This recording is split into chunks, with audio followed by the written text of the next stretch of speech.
teman-teman, jangan lupa senyum ya.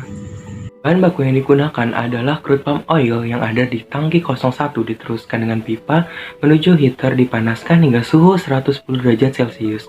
Proses pemanasan bertujuan agar CPO tidak membeku, di mana sifat CPO adalah semi padatan, dan juga untuk mengurangi kadar air yang ada di CPO karena akan memperhambat proses kerja katalis jika tidak diuapkan. Lalu diteruskan menuju kondensor hingga suhu 60 derajat Celcius. Lalu diteruskan melalui pompa menuju reaktor 2 dan dicampur dengan beberapa bahan, yaitu ada metanol dari tangki 02 dan ada juga H2SO4 dari tangki 03, yang dimana kedua bahan tersebut sebelumnya telah diaduk di dalam reaktor 1. Hasil pengadukan diteruskan melalui pompa menuju reaktor 2. Di reaktor 2 akan terjadi proses esterifikasi. Lalu di reaktor juga diberikan jaket pendingin di mana bertujuan agar suhu tetap dijaga konstan selama reaksi dan metanol tidak menguap. Berikut reaksinya. Reaksi esterifikasi yaitu adalah bertujuan untuk mengurangi FFA dalam CPO, dan juga reaksi umumnya adalah asam lemak plus metanol menjadi biodiesel plus air. Lalu ada reaktan berubah asam lemak dan metanol. Lalu juga ada katalis berupa asam sulfat, lalu produk berupa metil, dan sisa katalis serta air. Terima kasih. Oke, nama saya Ivandre. Sekarang saya akan melanjutkan penjelasan dari Azizul sebelumnya, dimana tadi Azizul sampai di reaktor kedua, yaitu proses esterifikasi. Didapat hasil CPO, metal ester, katalis H2SO4, air, dan uap metanol dari reaksi. Lalu mereka akan dipompa ke separator 1. Nah, separator ini berjenis separator vertikal atau separator gravitasi yang mengandalkan gravitasi sebagai pemisahannya. Nah, mereka akan didiamkan di separator ini kurang lebih 30-60 menit. Lalu mereka akan terbagi menjadi dua bagian, di mana pembagiannya berdasarkan densitas. Jadi densitas yang lebih tinggi karena dari gravitasi berada di bagian bawah, dan yang lebih rendah akan berada di bagian atas. Yang di bagian bawah ini adalah H2SO4 dan H2O karena densitas mereka lebih tinggi dibandingkan CPO, metal ester, dan uap metanol. Nah, H2SO4 dan air ini akan diteruskan ke tangki penyimpanan ini, tangki 07 ini, untuk bisa diproses menjadi H2SO4 pekat atau dibuang. Oke. Lalu uap metanol yang di bagian atas ini akan dikondensasi untuk mendapatkan cairan metanol, lalu dikembalikan ke tangki metanol. Oke. Tersisalah CPO dan metal ester. Nah, CPO dan metal ester ini dipompa ke reaktor 4. Di mana reaktor 4 ini nanti akan berlangsung proses transesterifikasi. Tapi sebelum itu kita ke reaktor 3 dulu. Di reaktor 3, katalis basa KOH yang disimpan di tangki penyimpanan ini masuk ke reaktor 3. Begitu juga metanol yang dari tangki metanol ini masuk juga ke reaktor 3.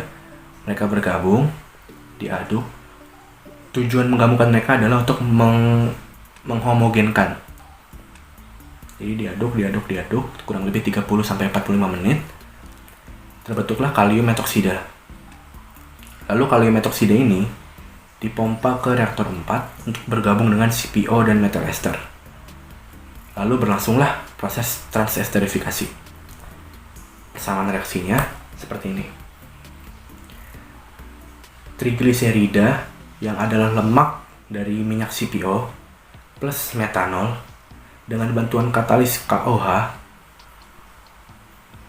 menghasilkan produk fatty acid metal esters atau biodiesel yang masih kotor plus gliserol. Perbandingan molar metanol dengan trigliserida ini adalah 3:1, sehingga metanolnya bersisa. Nah, ini masih reaksi sederhananya. Yang spesifiknya itu seperti ini. Trigliserida seperti ini bisa dilihat. Yang sederhananya tadi seperti ini, trigliserida plus metanol menjadi gliserin plus biodiesel. Tapi ini lebih spesifiknya lagi. Oke. Kenapa kita menggunakan katalis basa? Karena katalis basa itu lebih cepat 4000 kali dibanding katalis asam. Tapi dengan menggunakan katalis basa akan menghasilkan saponifikasi, yaitu gliserol ini yang akan menurunkan mutu dari biodiesel. Kami sedikit sih sepertinya. Oke. Reaktor 4 ini itu kondisi suhunya 58 sampai 65 derajat Celcius. Di reaktor ini dilengkapi pengaduk dengan berkecepatan konstan, yaitu sekitar 600 rpm. Proses transesterifikasi ini berlangsung kurang lebih 2-4 jam. Jadi nanti akan dihasilkan biodiesel dengan hasil konversi sekitar 94-98%. Oke. Lalu hasil dari reaktor 4 ini adalah tadi biodiesel dan gliserol akan dipompa ke separator 2. Nah, di separator 2 ini prinsipnya sama kayak separator 1 tadi, yaitu memisahkan berdasarkan densitas, di mana gaya gravitasi menarik densitas yang lebih tinggi berada di bawah. Nah, densitas yang lebih tinggi itu adalah gliserol, sehingga gliserol di bagian bawah dan biodiesel di bagian atas.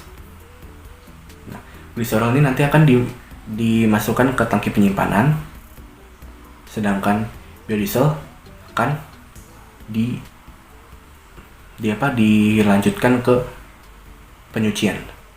Setelah ini akan dilanjutkan oleh Nadia. Terima kasih. Nama saya Nadia Hernisa, NIM I0519066. Saya akan melanjutkan penjelasan DAP dari Ipandre. Jadi setelah gliserolnya dipisahkan di separator, kemudian metil ester akan menuju ke washer untuk proses pencucian.